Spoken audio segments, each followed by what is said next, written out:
अगर इंडिया और पाकिस्तान दोनों न्यूक्लियर शक्ति के साथ एक एटॉमिक युद्ध के कगार पर आ जाएं तो क्या होगा।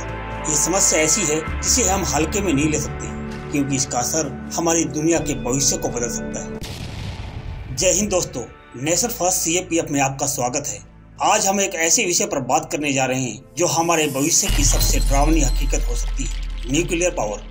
क्या आप जानते हैं कि न्यूक्लियर बम की असली शक्ति को कैसे बदलेगी हमारी दुनिया अगर किसी शहर पर एक न्यूक्लियर बम गिरे। आज की वीडियो में हमने कुछ ऐसे ही प्रश्न उठाए हैं जिनका उत्तर हम सबको जानना जरूरी है। क्या होता है जब न्यूक्लियर बम आपके शहर में गिरता है, कैसे बदलता है हमारा भविष्य एक न्यूक्लियर युद्ध के बाद। ये सब और भी रोचक सवालों के जवाब आपको इस वीडियो में मिलेंगे, तो बने रहिए हमारे साथ, क्योंकि ये वीडियो सिर्फ रोचक नहीं बल्कि एक संभावित भविष्य की हकीकत का भी एक झलक है। अगर आपको ये वीडियो पसंद आता है तो अपने दोस्तों के साथ शेयर करें और हमारे चैनल को सब्सक्राइब करना मत भूलिए। तो बिना देर किए आइए शुरू करते हैं हमारा सफर न्यूक्लियर शक्ति के भयानक संसार में, क्योंकि जानना ही सुरक्षा है। नेशन फर्स्ट CAPF हर विषय को पहले देश की भावना से देखता है। क्या आप जानते हैं दुनिया में आज कितने न्यूक्लियर बम हैं और इनके मालिक कौन हैं? आज के दिन दुनिया में 12,500 से भी अधिक न्यूक्लियर वॉरहेड हैं, और हैरानी की बात यह है कि इनमें से 11,000 से भी अधिक अमेरिका और रशिया के पास है। और ये सच में एक विनाशकारी संख्या है, लेकिन यहीं पर गिनती खत्म नहीं होती। ऐसे देश जैसे कि India, Pakistan, China, UK, France और नॉर्थ कोरिया में मिलाकर लगभग 1300 न्यूक्लियर बम इकट्ठे किए हैं। इजराइल के न्यूक्लियर स्टेटस की अभी तक कोई प्रमाण नहीं मिला है, और ये एक कॉम्प्लेक्स और तनावपूर्ण स्थिति है।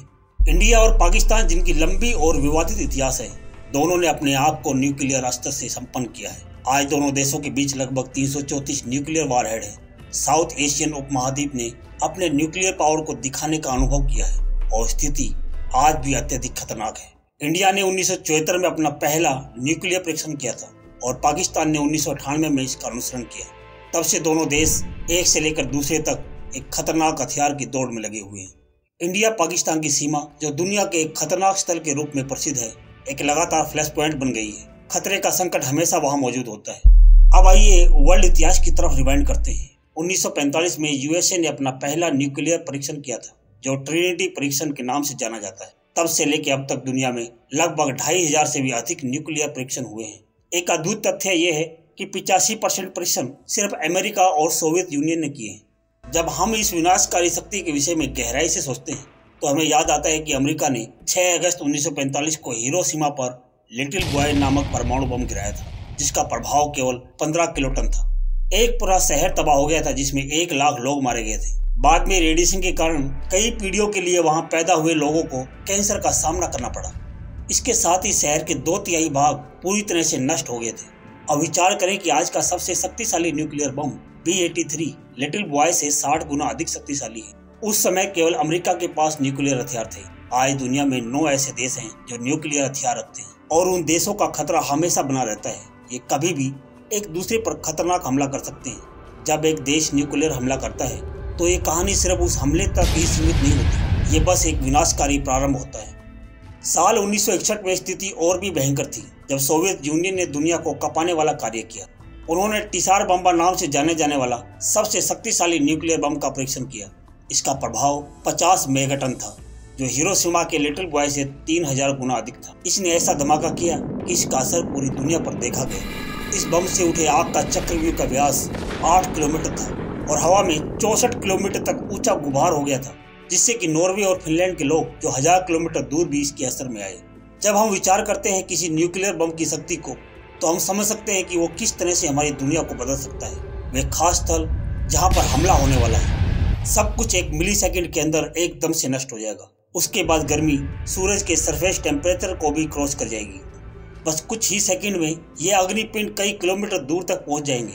उसके 10 किलोमीटर के अंदर कुछ भी बचा नहीं रहेगा। लोग, इमारतें, पेड़ पौधे, जीव जंतु सब कुछ राख में तब्दील हो जाएंगे।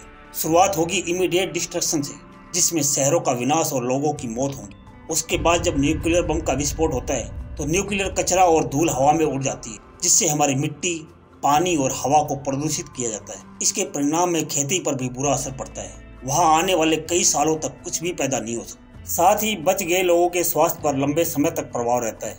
न्यूक्लियर कचरे और रेडिएशन से लोगों में कैंसर और जेनेटिक परिवर्तन के खतरे बढ़ जाते हैं। ये असर लंबे समय तक बना रहता है। परमाणु युद्ध के प्रभाव के अलावा यह प्राकृतिक संसाधनों पर भी दुष्प्रभाव डालता है। पर्यावरण बहुत इंपॉर्टेंट होते हैं और परमाणु युद्ध से इसे बहुत हानि होती है। वहीं न्यूक्लियर युद्ध सिर्फ लक्ष्य किए गए देशों पर ही असर नहीं डालता, बल्कि दूसरे देशों पर भी इसका प्रभाव होता है। रेडियो एक्टिव विकिरणें हवा के साथ फैल जाती है, जो पानी, मिट्टी और वायु को प्रदूषित करते हैं। इसका असर नदियों और समुद्रों के जीवन पर भी पड़ता है। इस तरह न्यूक्लियर युद्ध का प्रभाव बहुत गहरा और विनाशकारी होता है, जिसे हम भारतीय अच्छे से जानते हैं। 11 मई 1998 को पोखरण में किए भारत के परमाणु परीक्षण के बाद प्रधानमंत्री अटल बिहारी वाजपेयी ने नई दिल्ली में देशवासियों और विश्व को इस खबर का संदेश देते समय प्रधानमंत्री ने कहा था कि भारत एक न्यूक्लियर शक्ति देश है, जो एक सत्य है जिसे मना नहीं किया जा सकता। उन्होंने ये भी कहा कि इन अस्त्रों का प्रयोग कभी भी किसी देश के प्रति आक्रमण के लिए या किसी देश के खिलाफ धमकी देने के लिए नहीं किया जाएगा। ये स्वयं सुरक्षा के लिए अस्त्र हैं, ताकि भारत न्यूक्लियर धमकियों या दबाव का शिकार न हो। प्रधानमंत्री अटल बिहारी वाजपेयी ने यह भी स्पष्ट किया था कि भारत तैयार है पाकिस्तान के साथ या अन्य देशों के साथ द्विपक्षीय या फिर संगठित सम्मेलन में न्यूक्लियर अस्त्रों के प्रथम प्रयोग के बारे में चर्चा करने के लिए, क्योंकि उनकी दूरदृष्टि न्यूक्लियर बम के दुष्परिणामों को देख सकती थी। लेकिन विश्व के बाकी देशों के राष्ट्राध्यक्ष के बारे में ये कहना तब भी मुश्किल था और आज भी। न्यूक्लियर ऊर्जा एक महत्वपूर्ण उपकरण है। आज भी हमारी धरती पर 12 मिलियन टन यूरेनियम छुपा हुआ है। यदि हम इसे ऊर्जा उत्पन्न करने के लिए इस्तेमाल करें तो हमारे लिए अगले हजारों सालों तक ये स्रोत उपलब्ध रहेंगे। लेकिन यदि हम इसका उपयोग हथियार बनाने में करें, दूसरों को नुकसान पहुंचाने में करें, तो ये समुचित देशों को महाप्रलय के मुहाने खड़ा कर देगा। न्यूक्लियर युद्ध दुनिया का अंत है और इसका असर उन तक भी पहुंचेगा जो युद्ध से दूर है। अगर आपको ये वीडियो उतना ही प्रभावित और सोच विचार करने वाला लगा जितना कि हमें लगा है, तो कृपया करके अपने दोस्तों और परिवार के साथ इसे शेयर करें, क्योंकि समझना खतरों से बचने का पहला कदम होता है। इंडिया और पाकिस्तान के बीच एक न्यूक्लियर युद्ध होने की संभावना हमारे सभी के लिए खतरनाक है। इस महत्वपूर्ण संदेश को आगे बढ़ाने में आपका सहयोग महत्वपूर्ण है, इसलिए कृपया करके सब्सक्राइब बटन को जरूर दबा दें, हमें थम्स अप दें और साथ में जागरूकता को बढ़ाने में सहयोग दें। आपका समर्थन हमारे लिए महत्वपूर्ण है और ये एक सुरक्षित भविष्य की ओर पहला कदम है। वीडियो को जहाँ तक देखने के लिए आपका बहुत बहुत धन्यवाद।